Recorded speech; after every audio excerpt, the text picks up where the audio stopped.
Hello વિદ્યાર્થી મિત્રો, એજ્યુટેકનો ચેનલમાં આપનું સ્વાગત છે. આજે આપણે શીખીશું ધોરણ 8 વિષય સામાજિક વિજ્ઞાનની તારીખ 1/2/2025ના રોજ લેવાયેલી એકમ કસોટીની સંપૂર્ણ પ્રશ્ન બેંકનું સોલ્યુશન. વિદ્યાર્થી મિત્રો, આજ રોજ લેવાયેલી એકમ કસોટીમાં અહીં આપેલી પ્રશ્ન બેંકમાંથી પ્રશ્ન પૂછાયા હશે. તો ચાલો શીખીએ ધોરણ 8ની સામાજિક વિજ્ઞાનની આજની એકમ કસોટીનું સોલ્યુશન. આજરોજ લેવાયેલી એકમ કસોટીમાં સામાજિક વિજ્ઞાનના પ્રકરણ નંબર 5, 6, 12, 13 અને 17ના પ્રશ્નોના જવાબનો સમાવેશ કરવામાં આવ્યો છે. પ્રશ્ન નંબર 1, નીચે આપેલા પ્રશ્નોના વિકલ્પોમાંથી યોગ્ય વિકલ્પ પસંદ કરી ઉત્તર લખવાનો છે. સવાલ નંબર 1, નીચે આપેલ જોડ પૈકી કઈ જોડ અયોગ્ય છે? જવાબ થશે ડી, ગુજરાત સભા ગાંધીનગર.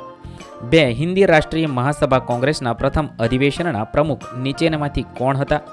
જવાબ થશે બી, દાદાભાઈ નવરોજી. 3, સ્વરાજ મારો જન્મસિદ્ધ અધિકાર છે, તે હું લઈને જ જંપીશ. આ વાક્ય કોણે કહેલું છે? બાળ ગંગાધર ટિલક. 4, ભાગલા પડો અને રાજ કરોની નીતિ કયા વાઇસરોયે અમલમાં મૂકી હતી? Lord Curzon. 5, ભારતમાં ક્રાંતિકારી પ્રવૃત્તિની શરૂઆત કોણે કરી હતી? વાસુદેવ બળવંત ફડકેએ કરી હતી. 6, હિન્દુ મુસ્લિમ એકતાનું ઉત્તમ ઉદાહરણ કોણે પૂરું પાડ્યું હતું? રામપ્રસાદ બિસ્મિલ અને અશરફ ઉલ્લા ખાન. 7, જર્મનીમાં યોજાયેલ આંતરરાષ્ટ્રીય સમાજવાદી પરિષદમાં ભારતનો પ્રથમ તિરંગો રાષ્ટ્રધ્વજ કોણે ફરકાવ્યો હતો? મેડમ ભીખાઈજી કામાએ. 8, ખેડા સત્યાગ્રહ માટે નીચેનામાંથી કયું વિધાન યોગ્ય નથી? તો 1917માં દુષ્કાળના કારણે પાક નિષ્ફળ ગયો. 9, ગાંધીજી કોને ડુંગળી ચોરનું બિરુદ આપ્યું હતું? મોહનલાલ પંડ્યાને. 10, માનગઢ હત્યાકાંડ કયા કયા રાજ્યોની સરહદ પર થયો હતો? ગુજરાત અને રાજસ્થાન. 11, રોલેટ એક્ટને કાળો કાયદો કોણે કહ્યો હતો? ગાંધીજીએ કહ્યો હતો. 12, વિદેશમાં ક્રાંતિકારી પ્રવૃત્તિ સાથે સંકળાયેલ ક્રાંતિકારીઓમાં કોનો સમાવેશ થાય છે? આપેલ તમામનો સમાવેશ થાય છે. 13, નીચેનામાંથી અંગ્રેજી કેળવણીની કઈ બાબત યથાયોગ્ય છે? ઉપરોક્ત તમામ. 14, કોંગ્રેસનું પ્રથમ અધિવેશન કયા સ્થળે મળ્યું હતું? મુંબઈમાં મળ્યું હતું.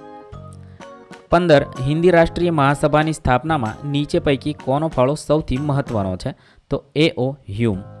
ત્યારબાદ 16, નીચે આપેલા આંદોલનને તેમના સમયના ક્રમમાં ગોઠવવાના છે. સાચો જવાબ થશે 2, 3, 1 અને 4 એ મુજબ ગોઠવી શકાય. 17, ઈસવીસન 1900માં મિત્રમેલા નામની ક્રાંતિકારી સંસ્થા કોને સ્થાપી હતી? વિનાયક સાવરકરે. 18, ચંદ્રશેખર આઝાદે કયા સ્થળે શહીદી વહોરી હતી? ડી, આલ્ફ્રેડ બાગ, અલ્હાબાદમાં. 19, નીચેના પૈકી કયા ક્રાંતિકારીઓએ બંગાળમાં ક્રાંતિકારી પ્રવૃત્તિઓ ચલાવી હતી? એ અને બી બંનેએ. 20, શ્યામજી કૃષ્ણ વર્માએ કયા દેશમાં ઇન્ડિયન હોમ રૂલ સોસાયટીની સ્થાપના કરી હતી? ડી, ઇંગ્લેન્ડમાં. 21, દાંડીકૂચ અંગે કયું વિધાન અયોગ્ય છે? તો ગાંધીજીની ધરપકડ થતાં દાંડી યાત્રાનું નેતૃત્વ અબ્બાસ સાહેબ તૈયબજીએ સંભાળ્યું હતું. 22, ઇલ્બર્ટ બિલનો હેતુ શું હતો? ભારતીય ન્યાયાધીશ પર યુરોપિયન નાગરિકની કેસ ચલાવી શકે તેવી જોગવાઈ કરવી. 23, પ્રથમ વ્યક્તિગત સત્યાગ્રહી કોને પસંદ કર્યા હતા? સી, વિનોબા ભાવે. 24, સુભાષચંદ્ર બોઝે ખાલિદગી જેવી મુશ્કેલ પરીક્ષા પાસ કરી હતી? તો ICS. 25, આઝાદ હિન્દ ફૌજની મહિલા બ્રિગેડનું નામ શું હતું? એ, લક્ષ્મીબાઈ બ્રિગેડ હતું. પ્રશ્ન નંબર 2, નીચેના પ્રશ્નોના એક વાક્યમાં જવાબ લખવાના છે. 1, FIRનું પૂર્ણ નામ? તો FIRનું પૂર્ણ નામ ફર્સ્ટ ઇન્ફોર્મેશન રિપોર્ટ છે. 2, પ્રથમ દર્શીય નોંધ એટલે શું?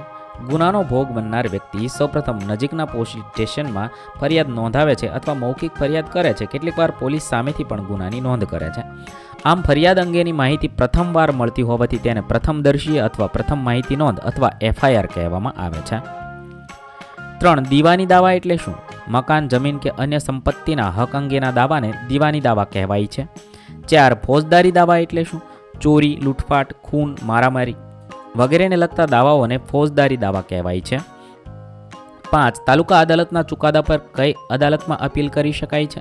તો જિલ્લા અદાલતમાં અપીલ કરી શકાય છે. 6, જિલ્લા અદાલતના ચુકાદા પર કઈ અદાલતમાં અપીલ કરી શકાય? તો વડી અદાલતમાં અપીલ કરી શકાય છે. 7, વડી અદાલતના ચુકાદા પર કઈ અદાલતમાં અપીલ કરી શકાય? તો સર્વોચ્ચ અદાલતમાં અપીલ કરી શકાય છે. 8, સર્વોચ્ચ અદાલતના ન્યાયાધીશોની નિમણૂક કોણ કરે છે?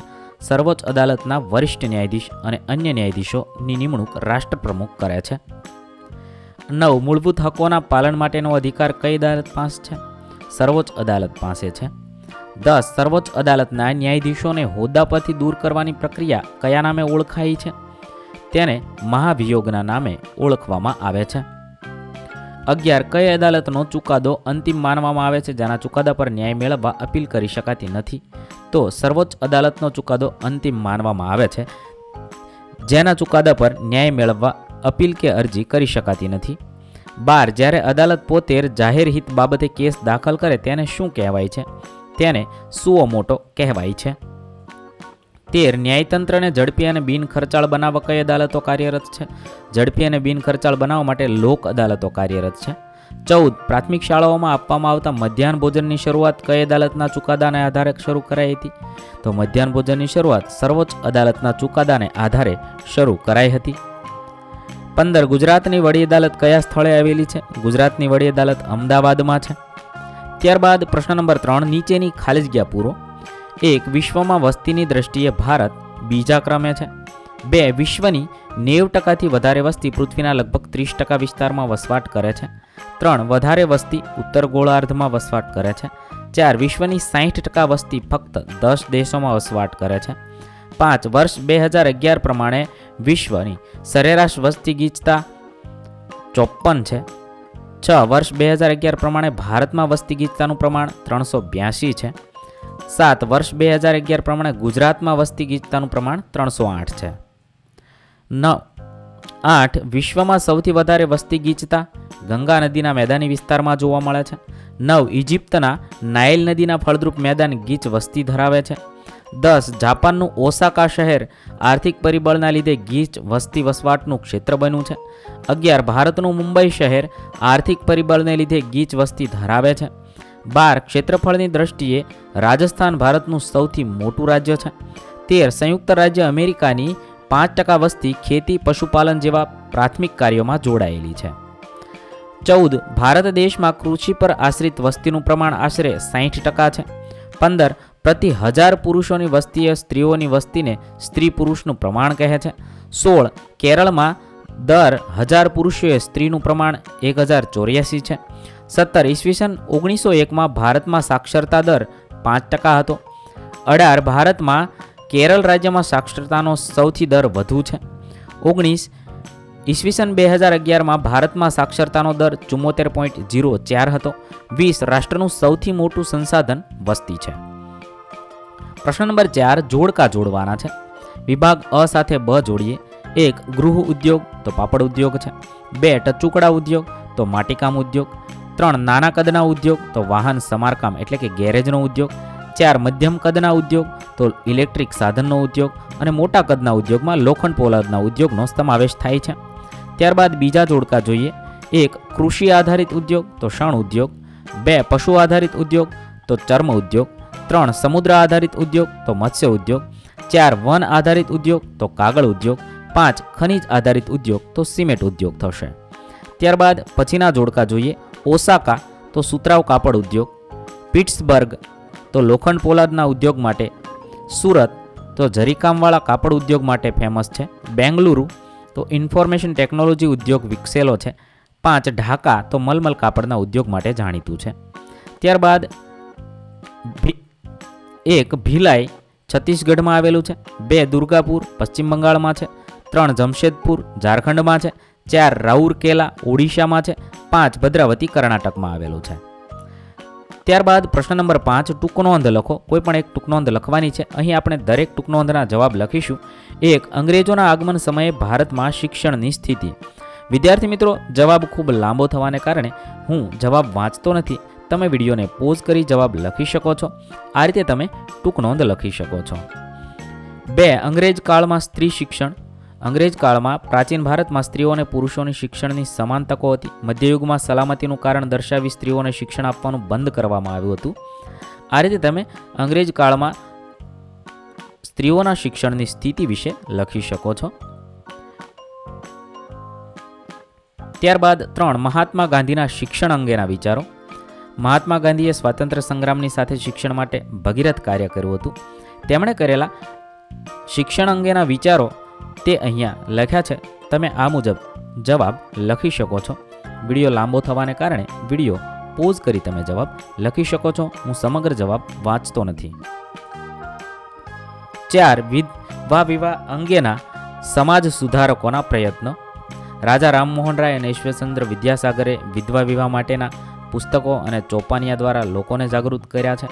મહારાષ્ટ્રમાં ગોવિંદ રામડે તેના પત્ની રમાબાઈ દ્વારા આ રીતે તમે વિધવા વિવાહ અંગે સમાજ સુધારકોના પ્રયત્નો વિશે ટૂંક નોંધ લખી શકો છો. વિદ્યાર્થી મિત્રો, વિડીયો પોઝ કરી જવાબ લખી શકો છો.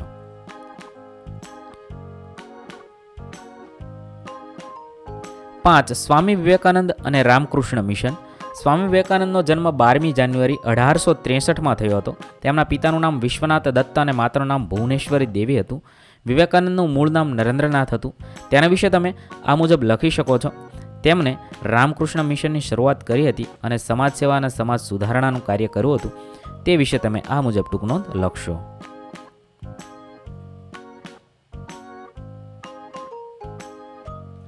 અહીં આપણા ધોરણ 8ની એકમ કસોટી પૂર્ણ કરીએ છીએ. વિદ્યાર્થી મિત્રો, દરેક વિષયની દરેક ધોરણની એકમ કસોટીના વિડીયોઝ આપણી ચેનલ પર ઉપલબ્ધ છે, જે તમે એકમ કસોટી નામના પ્લેલિસ્ટમાંથી મેળવી શકો છો. પ્લેલિસ્ટની લિંક વિડીયોના ડિસ્ક્રિપ્શનમાં આપેલી છે. થેન્ક યુ દોસ્તો. એજ્યુકટેકનો ચેનલ તરફથી વિડીયો નિહાળવા બદલ આપનો આભાર. આવા બીજા વિડીયોઝ નિહાળવા માટે અમારી યુટ્યુબ ચેનલ એજ્યુકટેકનો અત્યારે જ સબસ્ક્રાઇબ કરો. આભાર દોસ્તો.